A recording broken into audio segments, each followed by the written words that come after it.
On commence, on va parler de Shavuot. Alors, dans Shavuot, cette année, il y a deux choses. Bon, évidemment, il y a les plats lactés, dont on va parler si on a le temps. Et il y a autre chose, c'est que ça tombe Motsai Shabbat. D'accord? Donc, comme ça tombe Motsai Shabbat, on aurait tendance à se servir du Shabbat pour préparer Shavuot. Alors, en fait, on ne peut rien faire tant que c'est encore Shabbat.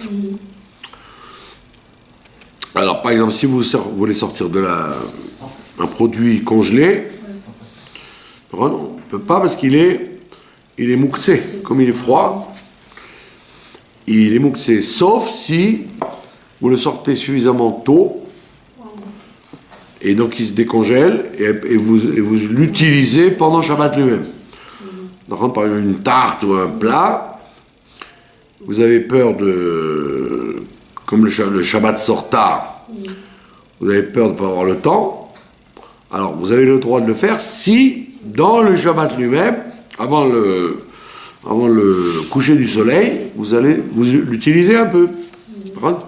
Soit du pain, soit du gâteau, soit un plat. Vous avez bien que ce soit une ruse, parce qu'en fait c'est pour Shavuot. Mais quand vous allez vous en servir pendant le Shabbat, vous avez le droit de le sortir plus tôt. Mais il faut faire attention justement à ce que ce soit bien avant le Shkia, bien avant le coucher du soleil. Sinon, si c'est proche du coucher du soleil, c'est évident que vous n'allez pas en servir Shabbat, puisqu'il ne sera jamais décongelé.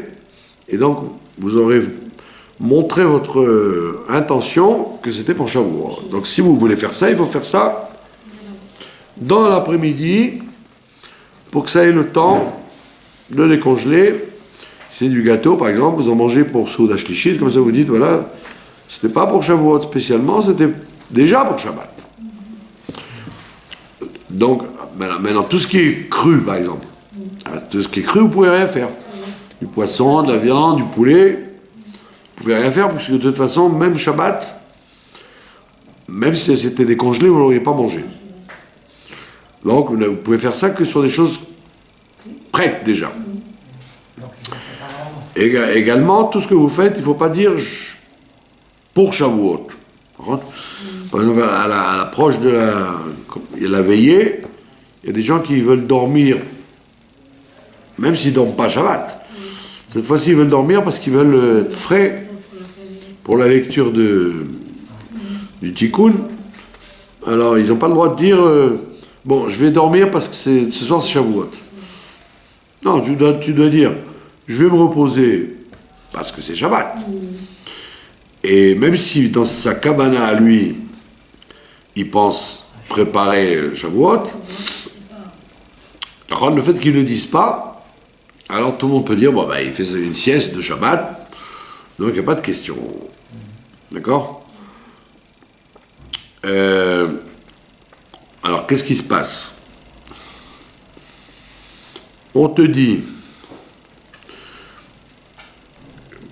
pendant la fête de Shavuot, donc le dimanche, et le lundi pour ceux qui sont au Slaretz, on a le droit d'utiliser de l'eau chaude du dout shemesh sans aucune question. Pour Shabbat, c'est une discussion si on a le droit d'utiliser le dout shemesh Shabbat. Alors il y en a qui permettent, il y en a qui ne permettent pas. Mais pour Shavuot, c'est sûr que c'est permis, puisque on a le droit de cuisiner, d'utiliser le feu, donc le dout shemesh, c'est évident. Donc si vous voulez soit utiliser l'eau chaude pour se laver ou pour laver la vaisselle, le dout shemesh, il n'y a aucun problème. D'accord? Maintenant, on te dit, de la même façon, on a le droit d'utiliser de l'eau chaude dans du robinet, même si ça vient du robinet électrique. D'accord? Et bien que Shabbat, on ne t'aurait pas permis parce que tu fais rentrer de l'eau froide dans l'eau chaude, donc tu réchauffes l'eau froide, et au Yom Tov, il n'y a pas de problème. Donc même si le système du dout shemesh ou du dout rashmal, le système électrique, il fait rentrer obligatoirement de l'eau froide dans l'eau chaude, on n'a pas de question. D'accord? Évidemment, on parle d'un cas où vous n'avez pas de thermostat sur le... Parce qu'on a le droit, Yom Tov, d'allumer du feu à partir d'un feu qui existe déjà. Pourquoi? Parce que bien que les Chachamim, bien que la Torah permette tous les travaux qui servent à manger, puisqu'il y a écrit Nechon, Ochel Nefesh, donc tous les travaux qui servent à manger, ça veut dire faire du feu, transporter, pétrir, cuire au four, etc. Les Chachamim, ils ont dit quand même, tout travail que tu aurais pu faire avant la fête, on ne te permet pas de le faire pendant la fête. Si par exemple tu avais un aliment, ça ne change rien, il a le même goût, il a le même goût que tu le fasses la veille ou que tu le fasses le lendemain, on te dit il fallait le faire la veille, d'accord? Alors la même chose pour le feu. On te dit, c'est vrai que le feu, tu as le droit de t'en servir, Yom Tov, mais tu aurais dû préparer ton feu avant. Donc c'est une xéra des Chachamim de ne pas utiliser un feu qui est allumé Yom Tov. Il faut l'allumer à partir d'un feu existant. Alors évidemment, là, il y a quelque chose d'intéressant. Si vous demandez à quelqu'un il s'est trompé par exemple, il allume une allumette directement. Alors vous auriez dit, puisqu'il a fait contre les Chachamim, j'ai pas le droit d'utiliser cette allumette. On te dit non. Quand est-ce que tu n'as pas le droit d'utiliser l'allumette? C'est au départ. Mais la seconde d'après, le feu que vous avez maintenant, il vient d'un feu existant. Donc vous avez le droit. Donc si quelqu'un se trompe, il a une allumette, alors il ne doit pas l'éteindre ou la jeter, il doit attendre un peu et après s'en servir. On ne lui fait pas la punition de ne pas l'utiliser, puisqu'il n'a... C'est vrai qu'il aurait dû utiliser un feu existant. Donc il ne l'a pas fait. Mais maintenant, le feu qu'il utilise juste après, il est effectivement existant. Maintenant, dans l'histoire du dout de Rashmal, s'il y a un thermostat, alors là, c'est pas un feu existant, puisqu'il se déclenche tout de suite. Il se déclenche tout de suite dès que vous faites rentrer de l'eau froide, par exemple. Alors, si vous n'avez pas un système thermostat, il n'y a aucun problème. Maintenant, il y a des douts de Rashmal qui marchent comme ça, qui pour toujours qu'il y ait toujours de l'eau chaude, ils se déclenchent dès qu'on fait rentrer de l'eau froide dans l'eau chaude. Voilà, à ce moment-là, il faut enlever le thermostat pour l'utiliser Yom Tov. Donc Yom Tov, c'est intéressant, parce qu'on peut aussi bien le dout shemesh que le dout rashmal, on peut l'utiliser. D'accord? Maintenant,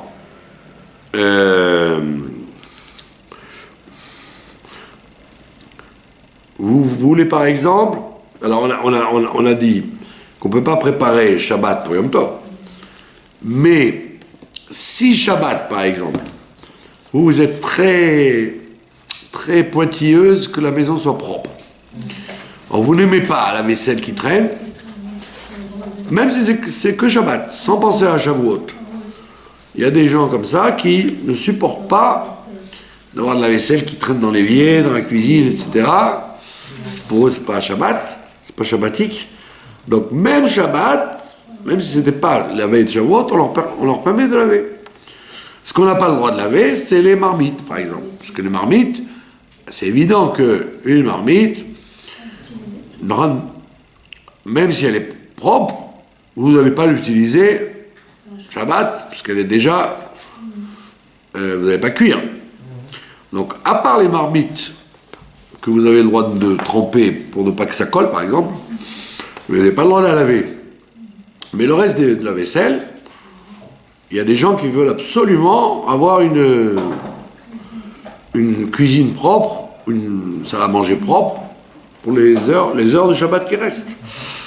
Donc on leur permet de laver la vaisselle, prendre les couteaux, les assiettes, les fourchettes, etc., pour le kavod du Shabbat.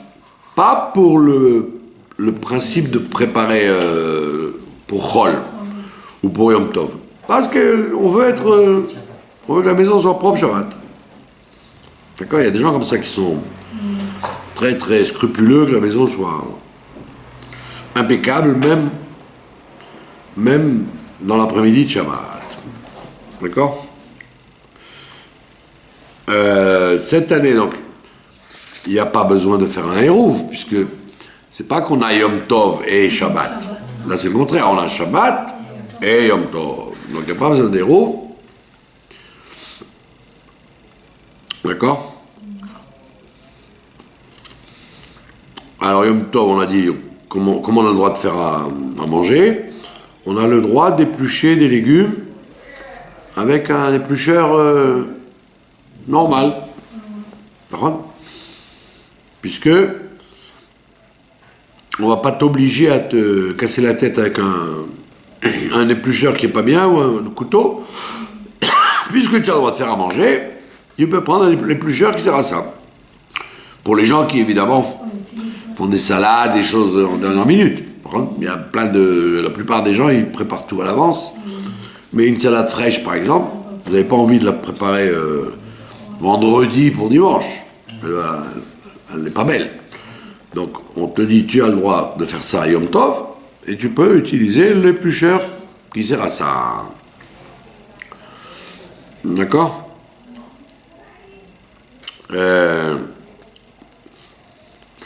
Maintenant, il y a une halakha que les gens ne connaissent pas beaucoup.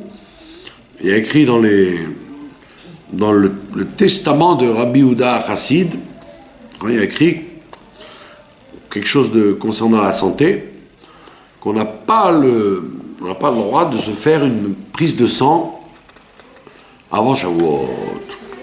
On dit que donc si quelqu'un doit faire des examens, par exemple, et le docteur lui fixe la date de vendredi, on évitera dans la veille ou l'avant-veille de Shavuot de faire ça. Si peut, évidemment, reculer le rendez-vous. Dans la halakha, il parlait d'une saignée. Les gens, ils se faisaient une saignée. Mais aujourd'hui, c'est plus la saignée, mais c'est une prise de sang. Il y a plein de gens qui font des examens. Alors, on dit que c'est dangereux avant Shavuot, c'est dangereux. Et comme il s'agit du testament de Rabbi Yehuda Chassid, en général, on ne sait jamais, il ne donne pas d'explication là-bas. C'est un truc très mystérieux.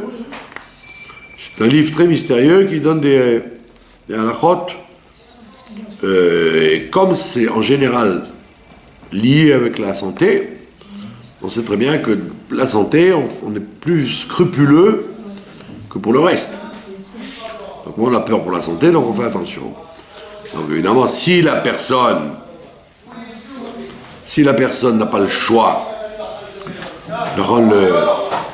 le laboratoire lui a dit, madame, il faut être là la veille de Shavuot, sinon ça recule à 15 jours, alors on ira. Mais si on peut déplacer le rendez-vous, il faut éviter de le faire avant Shavuot. Et évidemment, il y a beaucoup de gens qui ne connaissent pas ça, parce qu'il y a écrit dans le livre de Rabbi Yehuda Chassid. D'accord? Maintenant, si c'est dangereux, c'est urgent. Par contre, quelqu'un il a un virus, il a un truc très grave, et il doit d'urgence faire une analyse de sang, évidemment, on lui permettra. Puisque c'est un risque de danger, alors on ne fait pas attention à ça. Mais là, on parle du danger. On parle qu'il n'y a pas de danger. C'est un rendez-vous qu'il a pris, pas faire de prise de sang avant Shavuot. D'accord? Qu'est-ce qu'il y a comme autre halachot? Je dois faire une prise de sang. Les rêves Shavuot? Non. Non, les rêves Shavuot, il ne faut pas faire. Mais pas. Je vais la faire demain. Si c'est avant, ça va. Voilà. Ça tombe bien. Voilà. Deuxième spécificité dans Shavuot, il y a une coutume qui est très connue aujourd'hui, de manger des plats lactés. Les choses sera la vie. Bon, ça n'a pas toujours été le cas. Il y a des communautés, par exemple, qui ne supportent pas le lait ou le fromage. Et vous leur ferez jamais manger du lait ou du fromage à Shavuot.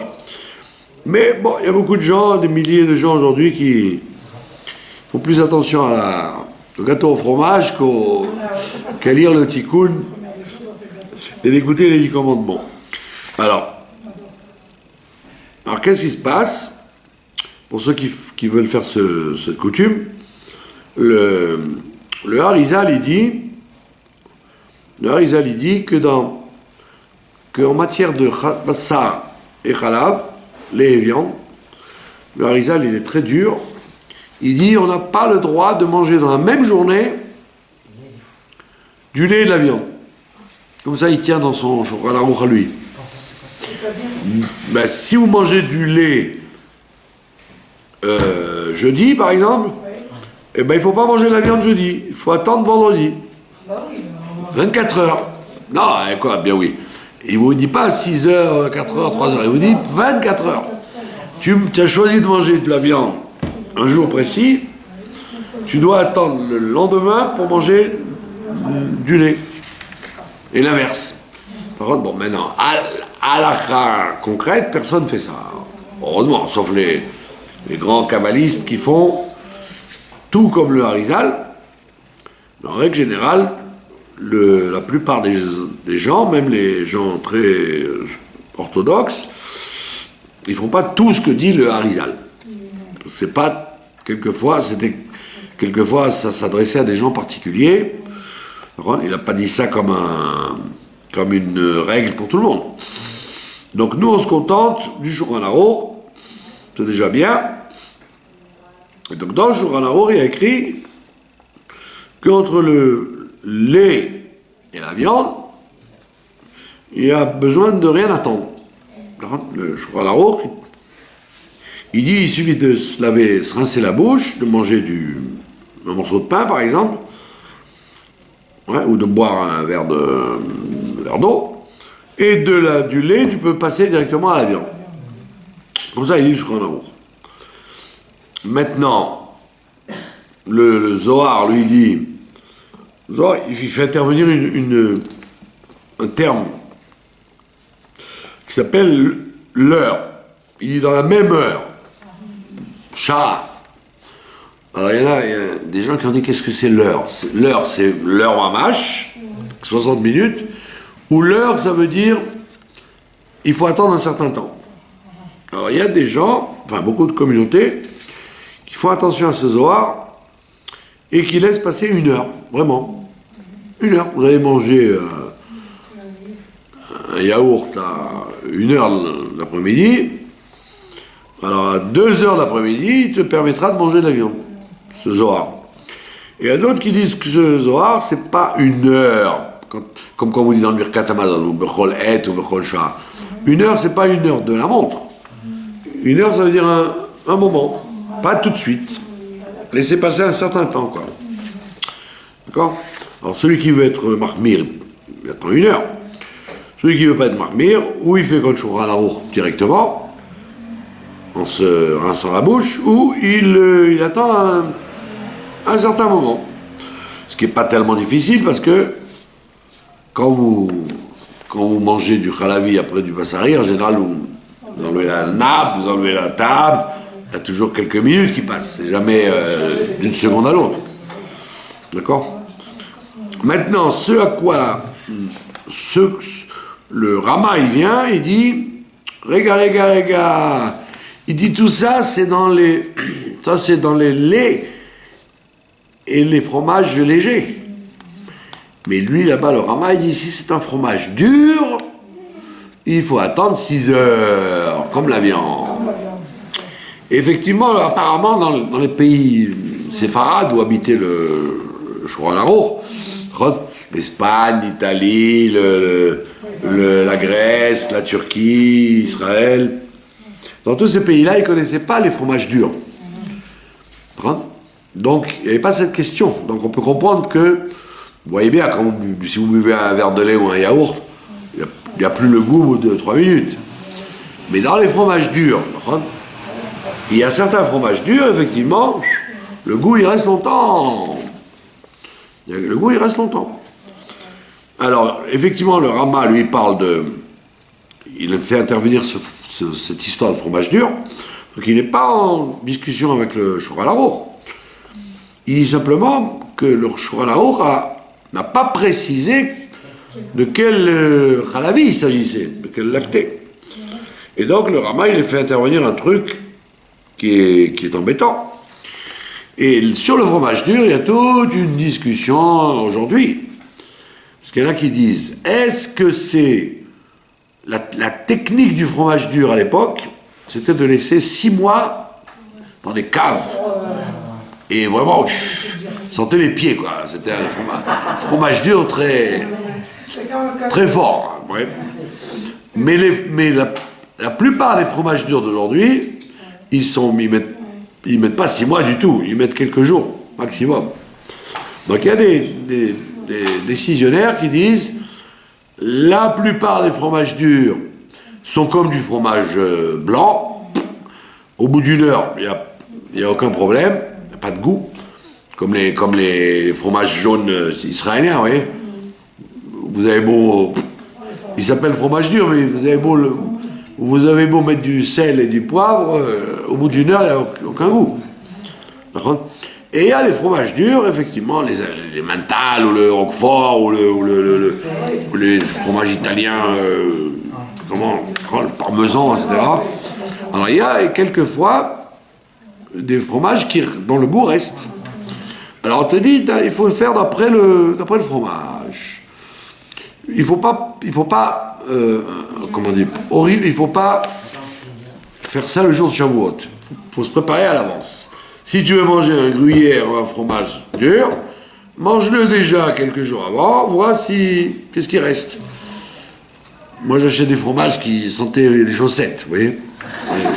S'ils ne sentent pas les chaussettes, pour moi c'est pas un fromage. Donc effectivement, les fromages qui sont comme ça, quelquefois vous vous rendez compte que le goût il reste. Même si vous mangez de la salade, vous mangez du pain, vous buvez du vin, le goût reste. Alors là, effectivement, le Rama, il te dira, tu dois attendre carrément 6 heures. Mais en général, en grosse majorité, tous ces fromages-là ne méritent pas plus qu'1 heure. D'accord? Donc maintenant, à Shavuot, vous n'êtes pas obligé de manger dans le même repas du lait et de la viande.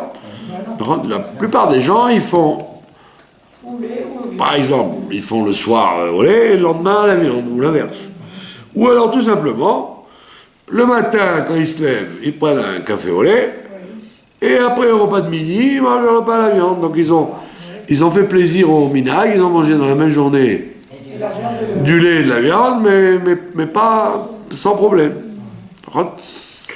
Il y a des gens qui font un repas entier de khalavi, avec des borekas, et des crêpes, et des trucs, des blin cheese. Très bien. Donc à ce moment-là, il vaudra mieux qu'ils attendent 1 heure pour manger la suite. Enfin, maintenant, tout ça, c'est que pour les gens qui veulent absolument manger le khalavi. Maintenant, les gens qui n'aiment pas le khalavi, il n'y a aucune mitzvah, comme dit le Moazaken dans son Shulchan Aruch, il dit Shabbat, Yom Tov, tout le temps, on n'a pas le droit de manger quelque chose qu'on n'aime pas.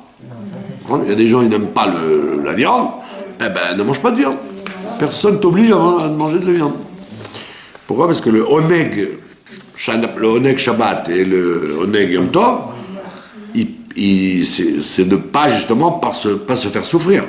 Alors, si tu n'aimes pas, il y a des gens qui n'aiment pas la langue, ou qui n'aiment pas la tête, ou qui n'aiment pas ou qui n'aiment pas le pied. Eh ben, vous n'allez pas les obliger à manger si c'est gras ou si c'est trop lourd. D'accord? Donc celui qui n'aime pas les choses khalavi ou basari, ben, il mange ce qu'il aime. Comme on l'a déjà dit plusieurs fois, la seule fois où on doit manger quelque chose, c'est le soir de Pessah qu'il faut manger de la matzah. Alors même si tu n'aimes pas, tu dois te forcer. Sinon, toute l'année, toutes les coutumes de manger telle et telle chose à tel moment, ce n'est que si on a envie. On ne peut pas t'obliger à te forcer. Voilà, ça c'est pour Shavuot. Maintenant, en ce qui concerne le fait de rester réveillé toute la nuit, il y a des gens qui lisent les lettres de la Torah, le Tikkun, et il y en a qui étudient des textes autrement. Maintenant, c'est une minhag qui ne concerne que les hommes, en fait. Les femmes, on ne dit pas qu'elles sont obligées, heureusement. D'accord? Donc, bon, alors tout le monde, en général, reste un peu plus tard, mais il n'y a aucun sujet pour les femmes de rester éveillées toute la nuit à lire le Tikkun, ou à étudier des textes, ou à écouter des conférences. D'accord? Surtout si le lendemain, c'est plus utile d'aller écouter les 10 commandements, donc il vaut mieux être bien réveillé. Voilà. Vous savez tout sur Shavuot. Pas de questions? Et l'allumage des bougies, on le fait... L'allumage des bougies, vous êtes obligé d'attendre les 3 étoiles. Comme la sortie de Shabbat. Voilà. C'est la sortie de Shabbat, ça passe avant tout. Un feu existant déjà.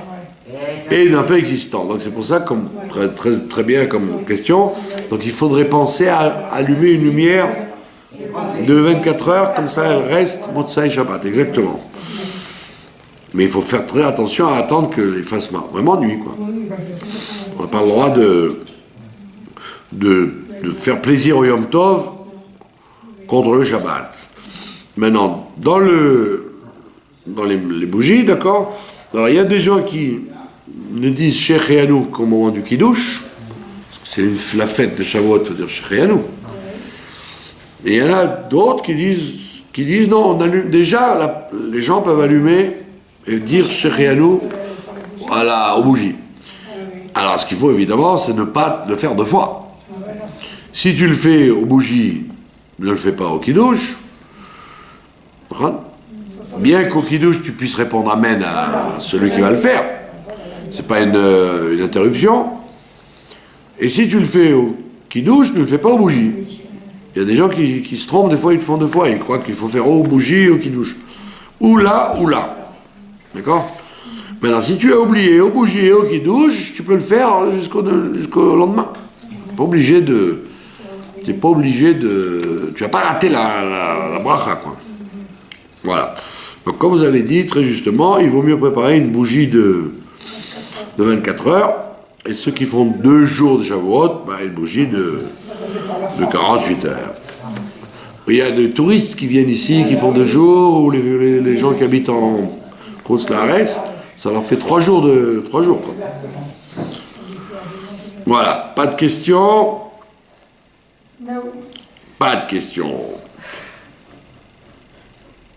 Voilà. Maintenant, on va parler soit de la paracha, soit des Pirkei Avot. D'accord? Il y a 2 options, ou Pirkei Avot ou paracha. Alors, on peut parler des Pirkei Avot. Parce que cette année, en général, les gens lisent le Pérec 5. Et la semaine d'après, la veille de Shavuot, Shabbat avant Shavuot, ils vont lire le Perek 6, qui ne fait pas partie des Pirkei Avot en vérité, qui est un texte en plus, qui a été rajouté. Alors, le Perek de 5, il parle, c'est un Perek des chiffres. Il parle des chiffres.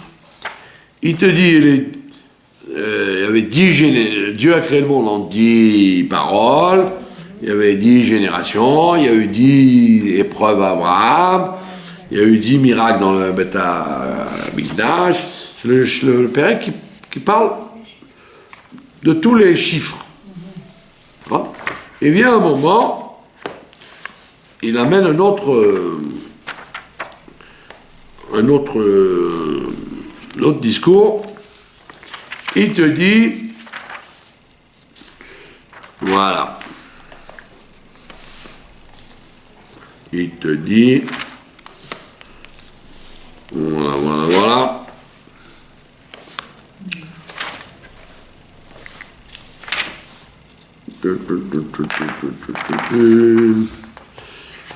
Un truc très intéressant, très bizarre aussi. Et c'est intéressant ce Perek parce qu'il n'y a pas de... On n'annonce pas le Tana qui parle. En général, dans les autres prakim, on dit toujours Rabbi Untel, il dit, Rabbi Untel, il dit. Ici, non, il n'y a personne qui dit. C'est tout seul, ça marche tout seul. Alors, on dit dans la Mishnah Yutet, Kolmi, Shiesh Beyado, Shlosha Dvarim, Alalu. On dit, toute personne qui a dans sa main ces trois choses-là, Mitalmidav chez Abraham Avinu. Il fait partie des élèves d'Abraham Avinu. Ou Shlosha Dvarim Acherim, et celui qui a trois autres choses, il fait partie des élèves de Bilam Aracha. D'accord? Alors on compare Abraham Avinu à Bilam Aracha. Alors il te dit, Abraham Avinu, c'était quoi? Aïn Tova. Aïn Tova, ça ne veut pas dire un œil bon, ça veut dire un bon œil. Il voit les choses d'un bon œil. Ça veut dire quoi? Ça veut dire quoi? On va dire voir les choses d'un bon œil. Ça veut dire toujours, comme disent les Mefarshim, il est content de son sort et il ne voit jamais, il n'envie pas les autres, d'accord? Et il voit toujours le bien de ce qu'il y a, d'accord? Il ne voit pas le verre à moitié vide, il voit le verre à moitié plein. Ça s'appelle avoir un bon œil, d'accord?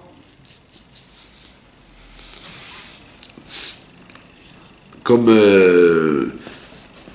je sais pas moi, vous avez été au marché, vous avez fait des courses, vous arrivez, vous portez, etc. Alors, vous allez dire, vous voyez, c'est dur. Alors on te dit quoi, c'est dur? Tu as été au marché, ça veut dire que tu as des jambes. Tu as acheté, ça veut dire que tu as de l'argent. C'est lourd, ça veut dire que tu as acheté beaucoup de choses. D'accord? Et donc, c'est-à-dire, où tu as des invités, où tu vas manger bien. Donc, qu'est-ce que tu critiques? Donc, c'est lourd. C'est bien. Au contraire, ça veut dire que tout va bien. Donc, ça s'appelle Aïn Tova, ça s'appelle. Voir les choses d'un bon oeil. D'accord? Veruach Nemucha, et il a. Ruach Nemucha, ça veut dire il a l'esprit humble. Ruach Nemucha, il n'est pas orgueilleux. D'accord? Il est toujours humble. Ouais. Si on ne l'a pas servi, il ne dit pas moi, on ne m'a pas servi. Moi aussi, je voudrais une assiette, s'il vous plaît. Ruach Nemucha, ça veut dire il a l'esprit humilié, pas qu'il est comme une carpette, un tapis. Mais il est toujours. Il se prend pas au sérieux.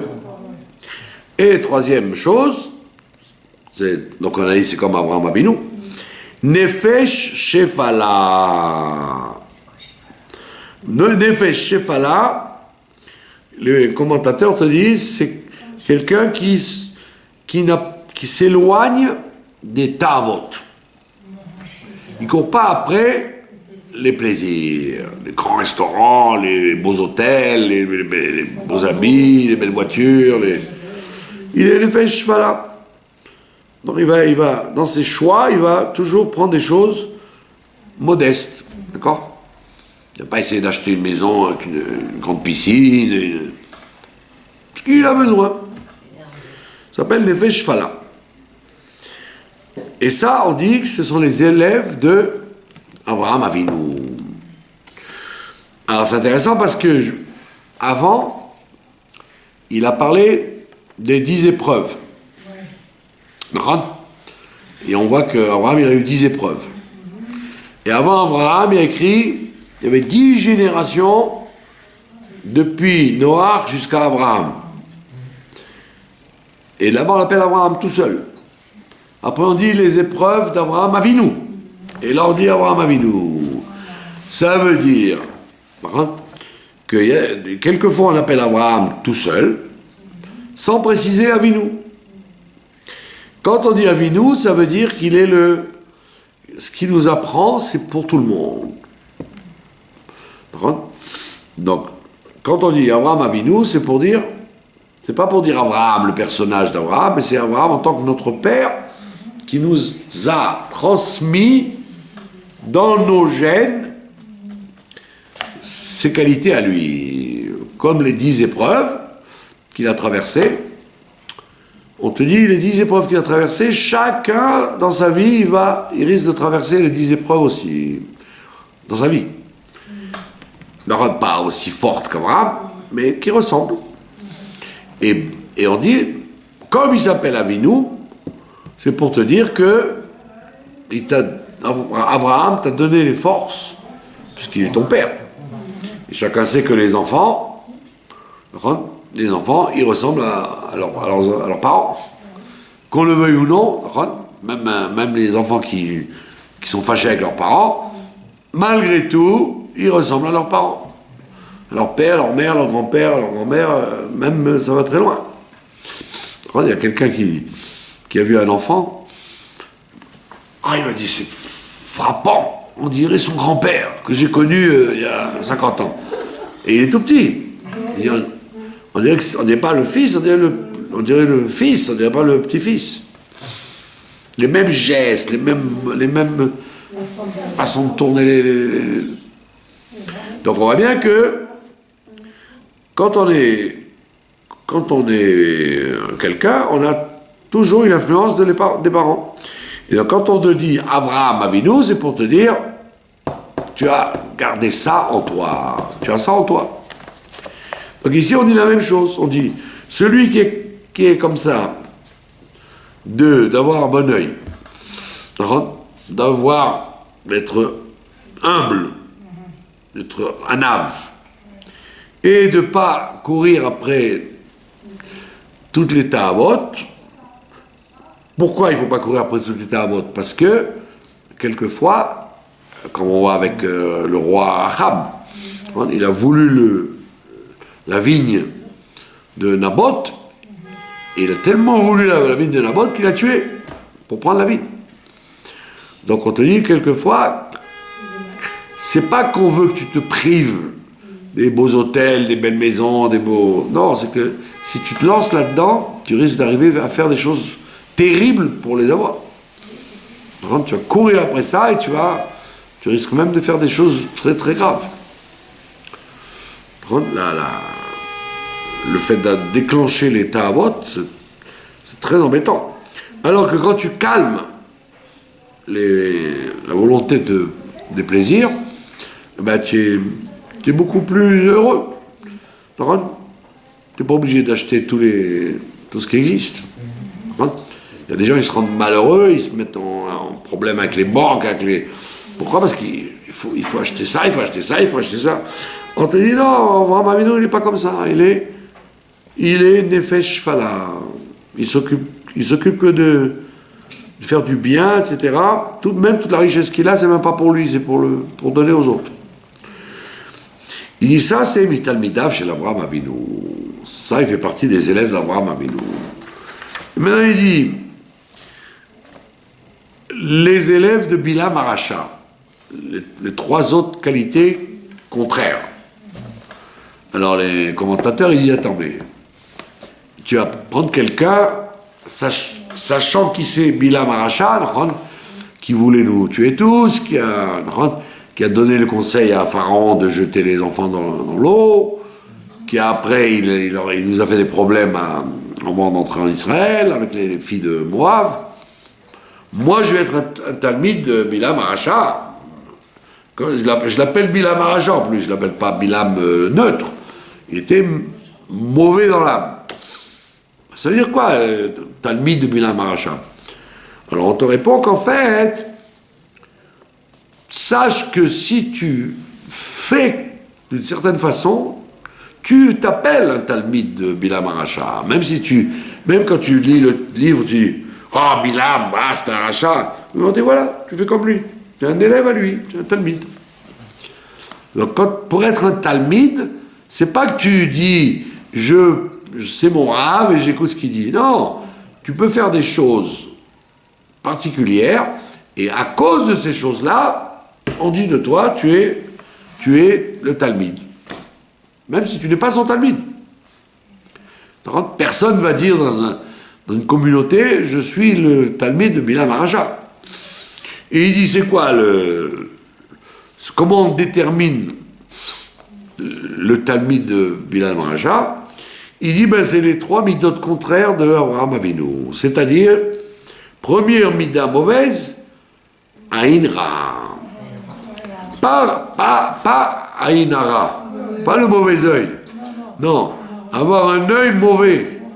Ça veut dire voir que du mal chez les autres, voir que du mal. Quelqu'un, il est intelligent, il est beau, il est gentil, mais il a des chaussures bleues. Je veux dire, qu'est-ce que c'est que ces chaussures qu'il a mises? Mais il n'y a que ça que tu as vu, les chaussures bleues. Il voit que le côté mal qu'il y a chez X ou Y. Il y a des gens qui sont comme ça. Ils sont incapables, ils vont dans une salle, tout est bien, tout est propre, on va dire, le café était froid. À la fin, c'était bien le mariage? Non, le café était froid. C'est tout ce qu'il a retenu. Tout ce qu'il a mangé, il a oublié. Alors, on te dit, Aïn Ra'a, dès que quelqu'un fait ça, il s'appelle un élève de Bilam Aracha. D'avoir le mauvais œil sur les choses, d'accord? C'est très, très difficile. Parce qu'en général, la Torah, elle te dit que les êtres humains, ils n'aiment pas juger le kavsrout. Ils n'aiment pas juger avec indulgence. Ils ont toujours tendance à voir ce qui ne va pas. C'est une mida de l'être humain, que ce soit un juif ou un goy, d'accord? Donc, d'ailleurs, vous voyez bien que les gens qui vous jugent bien, c'est qu'ils ont appris à la maison, ils ont été éduqués comme ça. Mais par nature, tous les jours, tu as une place dans l'autobus, un jour, on te laisse debout, tu vas dire, ouais, c'est quoi ces autobus? Je suis resté debout. Une fois sur 100 fois. Donc, on te dit, Aïn Ra'a, ça veut dire voir le mal d'une chose.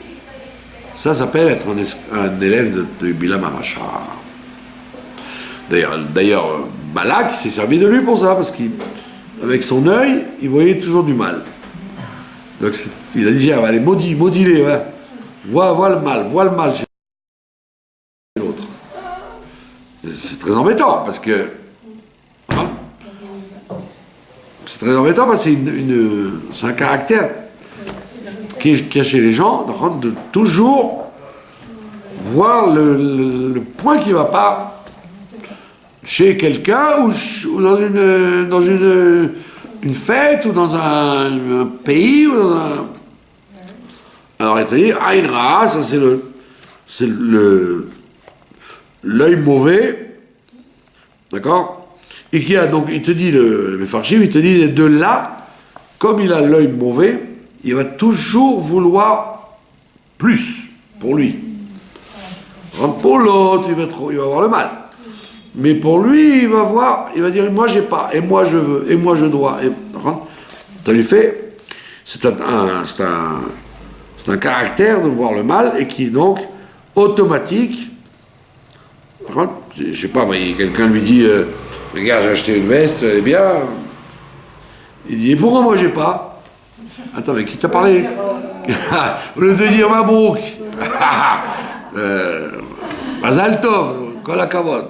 Et moi, pourquoi j'ai pas? Attends, on n'a pas parlé de toi maintenant, on a parlé qu'il a acheté une belle veste. Dis-lui, tu Tradesh, Mazal Tov. D'accord? Donc on te dit, ça c'est un travail sur soi qu'il faut faire pour ne pas être un élève de Bilam Aracha. Et donc, pareil, le contraire d'Abraham, Ruach Gevoa. Ruach Gevoa, ça veut dire être très orgueilleux.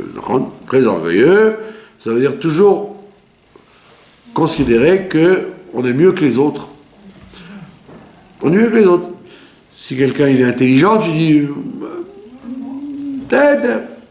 Comme tu n'as pas envie de dire qu'il est intelligent, parce que tu veux dire que toi, tu es plus intelligent, même si c'est pas vrai, alors tu ne vas jamais accepter de dire des qualités sur l'autre. Et c'est ce qu'on appelle Ruach Gevoa. D'accord? Et donc c'est un défaut très, très embêtant. Et la preuve, c'est que à cause de ça,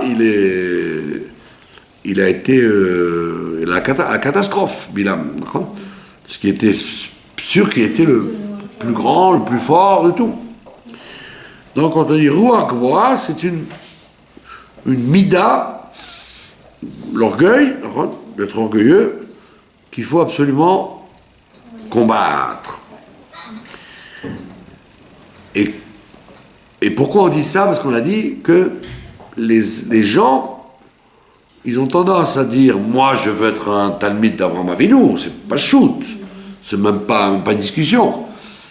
Mais on lui dit, attends, mais tu peux être un Talmid de Bilam même si tu sais même pas. Moi je suis Talmid de Bilam, tu es fou? Oui monsieur, tu es comme ça, tu es comme ça, tu es comme ça, tu es un élève de Bilam. Donc l'homme il doit se réfléchir sur lui, parce que quand tu lis Pirkei Avot, c'est justement pour dire, mais moi je suis comme ça. Et puis tout le monde n'est pas que Avraham Avinu ou que Bilam Aracha, on est un peu. Et on te dit, il faut travailler là-dessus, il ne faut pas de roi gloire, il faut être tout le temps humble. D'accord?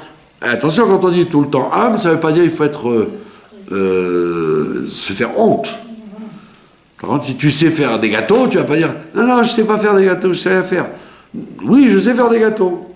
Il y a mieux que moi. Et Dieu m'a aidé, ma mère m'a appris, mais je sais faire des gâteaux. On n'a pas dit qu'il faut mentir. Par contre, dire on ne sait rien, on ne connaît rien, on est bête, il ne faut pas être menteur. Mais il faut dire, comme il a dit mon cher Rabbeinu, mon cher Rabbeinu, il était l'homme le plus intelligent. Et pourtant, il a dit, si quelqu'un d'autre, il avait eu la même éducation, et les mêmes forces, et les mêmes chances que moi, il aurait été mieux. Donc c'est pas qu'il a dit, je suis un idiot, et je suis un incapable. Non, pas du tout. Il savait ce qu'il valait, mais il a dit, je sais ce que je vaux, mais un autre qui aurait eu la même chose, il aurait fait mieux. Ça c'est l'humilité. Donc quand on dit être comme Bilam Aracha, ça veut dire toujours se rehausser vis-à-vis et rabaisser les autres. D'accord? Ça c'est Ruach Gevoa. Et le dernier, c'est Nefesh Rechava. Nefesh Rechava, on a dit, ça veut dire vouloir manger le monde. Comme Bilam Aracha, qui voulait les honneurs, qui voulait l'argent, qui voulait la puissance, etc., et qui a très mal fini. Donc on te dit, fais attention à ne pas être un élève de Bilam Aracha. Maintenant la Mishnah ne s'arrête pas là. Si elle s'arrêtait là, tu aurais dit, bon, ben ça va, on va essayer. Non, la Mishnah, elle va très loin. Elle te dit, quelle différence il y a entre les élèves de Abraham Avinu et les élèves de Bilam Aracha? Il te dit, les élèves d'Abraham Avinu, Ochlin Baolam Hazeh, on leur donne l'abondance dans ce monde-là. C'est pas comme tu aurais cru, puisqu'il veut rien, puisqu'il est humble, et puisqu'il est, comment on dit ça, il n'a pas un mauvais œil, alors il n'a rien, il est dans son coin. Il dit pas du tout. Ochlin Baolam Hazeh, au contraire, Dieu leur donne tout ce qu'il faut. Comme Abraham Avinu. C'est pas parce que tu es humble, et parce que tu veux pas grand-chose, et parce que tu n'es pas à vouloir manger le monde et à être orgueilleux, que tu vas être rien. Et tu es à four. Au contraire. Le fait d'être comme Abraham Avinu, tu vas être Ochlin Baolam Hazeh, on va te donner ce monde-là. Comme la paracha de cette semaine. Im bechukotai telechu, si vous marchez dans mes lois, je vous donnerai la pluie, et le bracha, etc. Donc, c'est pas que tu vas perdre, tu vas pas être un pigeon parce que tu as dit, moi je suis humble, je suis humble, il y a que les orgueilleux qui réussissent. Je veux rien, donc tu auras rien. Et j'aime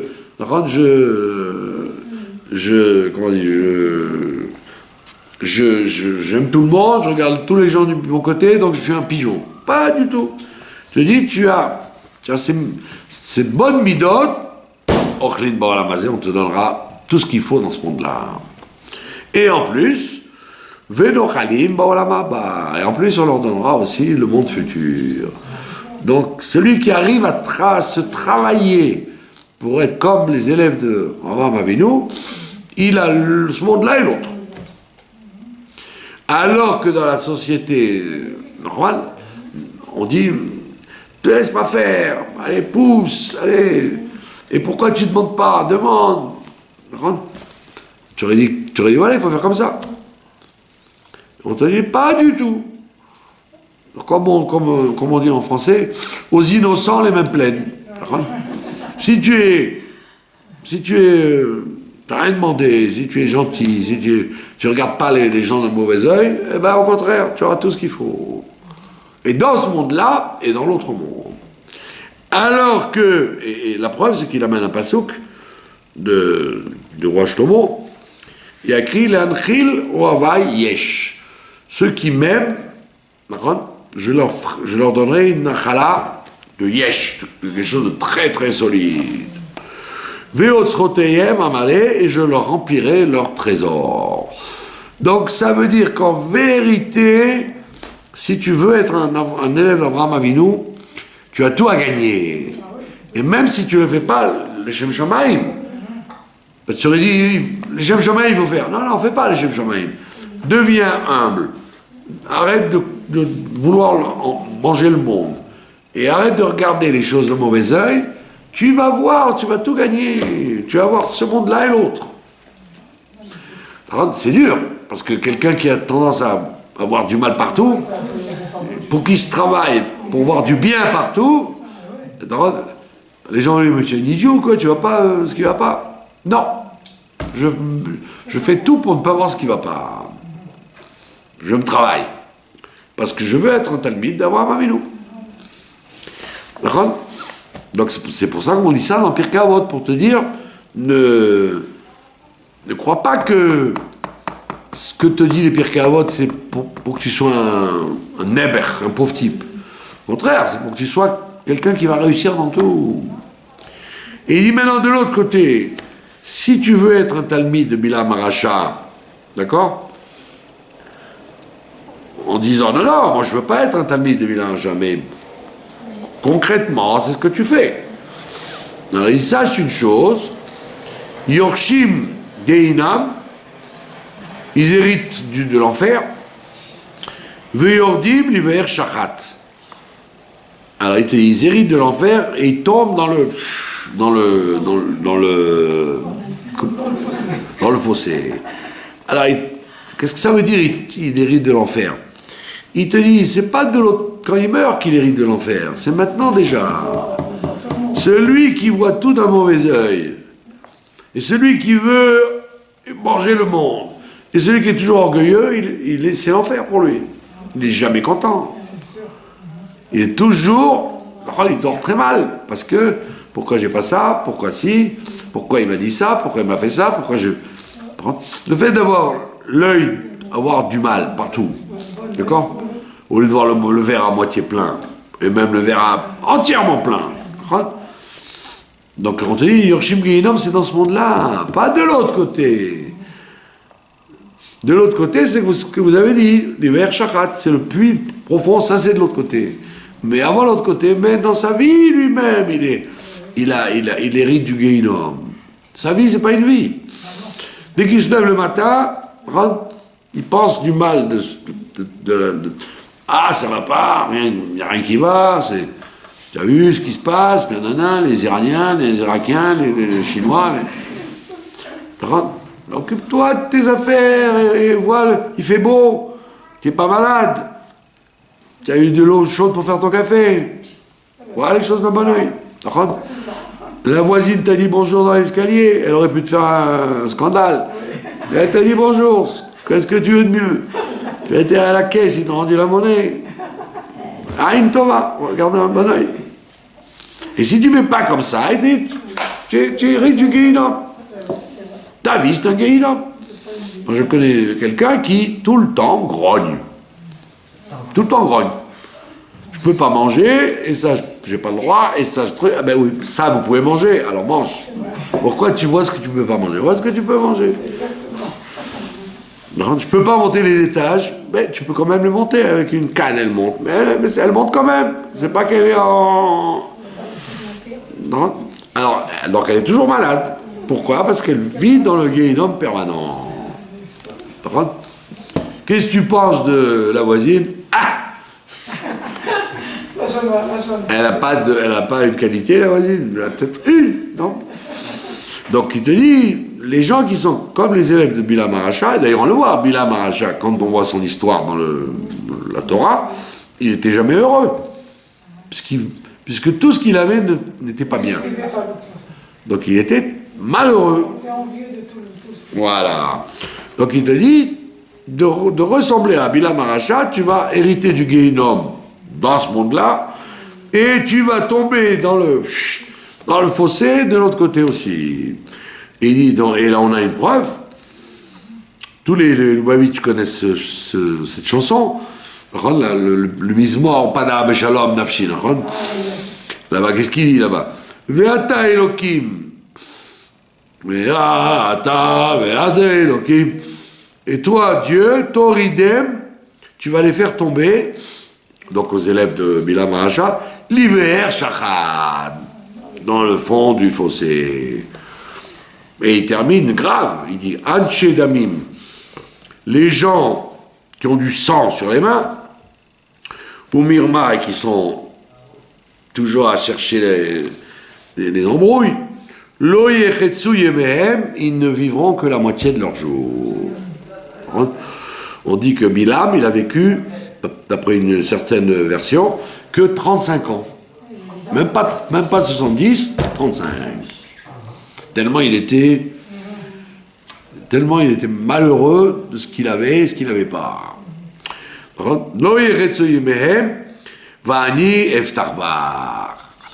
Alors que moi, j'ai confiance en toi. Donc, tout cette Mishnah-là, le Pirkei Avot, tu aurais dit, de quoi il parle? C'est tellement évident que tous les gens veulent être des élèves de Avraham Avinu et personne ne veut être des Talmidim de Bilam Aracha. Eh bien, il te dit, non, monsieur, dans la vie, c'est des petites choses qui font que tu es ou un Talmid d'Avraham Avinu ou un Talmid de Bilam Aracha. D'accord? Donc, quand il faut apprendre ça aux gens. D'accord? Il faut apprendre ça aux gens, de leur dire, tu viens de dire maintenant, qu'elle n'est pas bien, qu'elle a fait ça. Tu es un Talmid de Bilam Aracha. Moi, Stam, qu'est-ce que j'ai fait? Qu'est-ce que j'ai dit? Maintenant, tu as un Talmud de Bilam Aracha. Ça veut dire tu es dans la yeshiva de Bilam Aracha. D'accord? Donc le Pirkei Avot, il te dit, ne crois pas que comment on appelle ça? Que les petites choses comme ça, par contre, dans les yeshivot, par exemple, ou dans les écoles, on ne met pas l'accent là-dessus. De voir le mauvais côté des choses. On dit, bon, ça va, ça s'arrangera. Non. On dit, non, il faut habituer les gens, dès qu'ils sont petits, à voir les choses, Be'aïn Tova.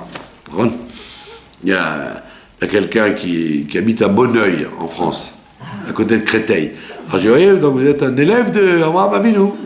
Apprendre à avoir un bon œil. Un œil bon, ça va? D'accord? C'est très très dur, parce que l'être humain, il a tendance à toujours voir le mal des choses. En règle générale, tout le temps, on voit ce qui ne va pas.